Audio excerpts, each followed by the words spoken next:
Today, we celebrate this great feast of the Holy Family, and Jesus came in the midst of a family, so God, in his wisdom, decided to begin the redemption of the human race in the midst of the family. And that's exactly what's attacked today, the family, by the evil one, many, many different times and from different angles.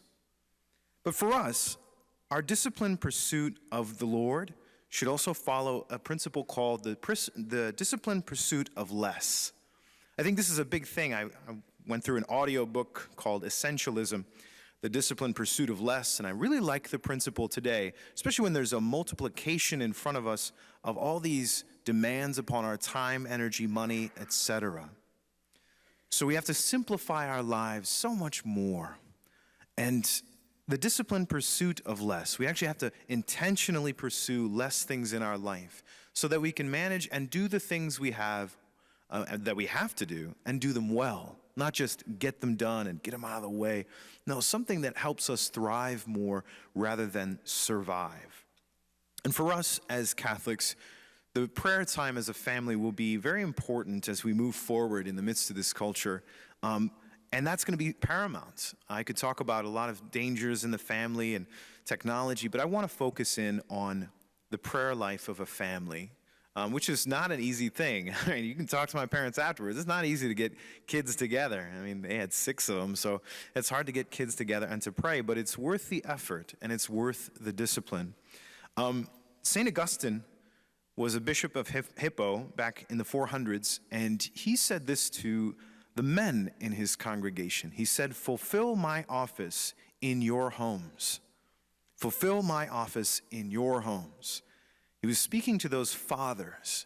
He was saying, as I oversee the church in this area, you will oversee the domestic church that is your family. You will oversee it and make sure that your family draws near to Jesus, our Lord. Fathers have a principal role in this. Mothers, and women in general, are the keepers of the spiritual in various ways, and it comes quite natural because she has the logic within her to nourish life and to give it. So she has this already sort of transcendent sense within her that often she teaches her husband how to worship the Lord as well in some ways. But the father has a principal decisive role in how the family carries out their worship.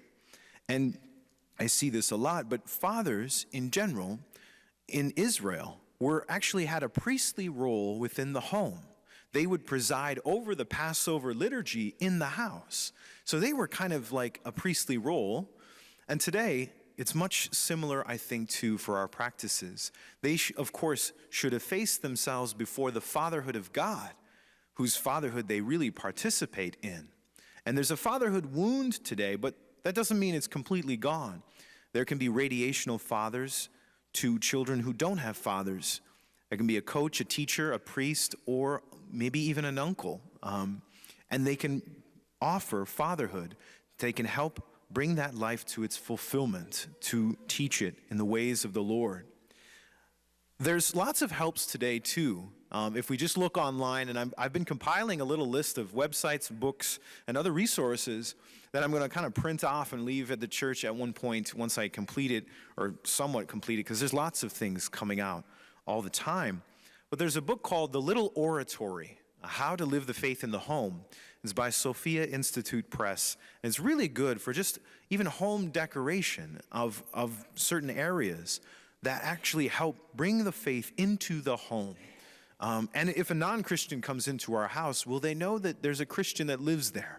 That's a good kind of question to ask ourselves. We can decorate the mantelpiece according to the liturgical season, and you can do it dignified way. It doesn't have to look hokey, It can look really nice.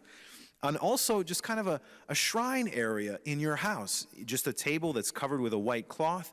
Put your patron saint statues up there, a crucifix, a standing crucifix, a place where the family can focus, or you can focus on the Lord, and it concentrates our mind. And then also, another thing we could do is to enroll ourselves in the Sacred Heart of Jesus and the Immaculate Heart of Mary. There's an enrollment ritual that you just call up a priest, myself or somebody else, to come over as a priest to enroll you in that. And it's a protection over you and your family in the home, according to Jesus' Sacred Heart and the Immaculate Heart of Mary. And then, there's all sorts of cool things in family life, and we should be lighthearted about some of it. But when we nag our kids to clean our rooms, right? I mean, to clean your room, kids, to clean it is not just a basic thing, just go clean your room because it should be clean. But actually, we clean the room so that there's order in the room, so that the order in the room reflects what's interiorly felt. So the order in the room should reflect the order that's in the soul. The soul, if it's in order and it's in communion with God, things are right with God, then that should be reflected exteriorly too. The interior is much more important, right? So a certain amount of messiness is kind of tolerable as long as the interior is in order. Then our prayer life at the end of the day. For families, I think to find a time to pray, the end of the day is the best time. At the beginning, sometimes people are flying off at different times. But at the end of the day, when the dust settles, the shades lengthen, and we kind of hunker down, that's a great time to do a little family prayer. And it doesn't need to be long and ornate. And I just want to give a couple of examples of families that I have actually been at their house in the evening where they've invited me into their prayer routine. And it's different for each family because it's according to your own piety, your own devotions, and that is good. It should be a little bit different in each house. So one family, John and Jamie have 5 kids and a 6th one on the way.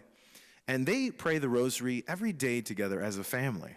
That is a powerful thing. And what I notice is when the kids are like orbiting around all over the place, right?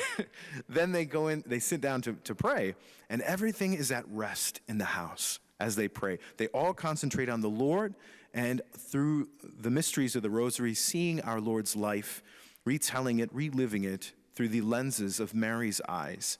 And the family, it has had repercussions in their family, and their kids are happy.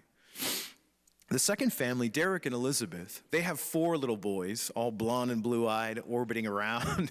Those 4 little boys have tons and tons of energy. And Derek and Elizabeth sit down in the living room at night, and they pray a Hail Mary for each member of the family. And that's what they do. So they say, for Dad, and they pray the Hail Mary.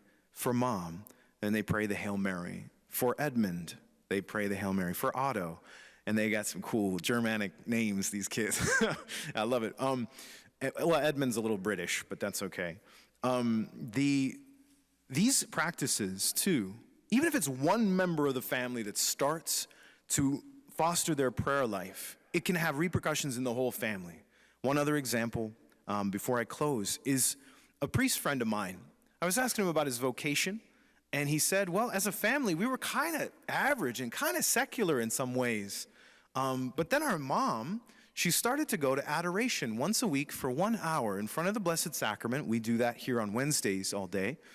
And she would go once a week to a holy hour. And that was the beginning of the transition for our family into being much more engaged in the faith. That had a huge difference in our family.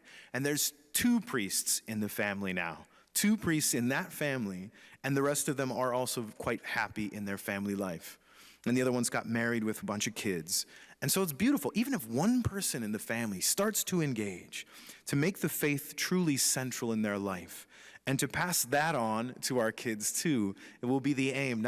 Don't pass on a cynical attitude, as some might be tempted to do. Let's pass on the faith and that positive reality that is our faith. And even just to pray the guardian angel prayer with our kids and grandkids will be a very good routine at the end of the day. So that way, we are modeling what the Holy Family modeled, Jesus at the center, and that we might imitate the Holy Family in our families.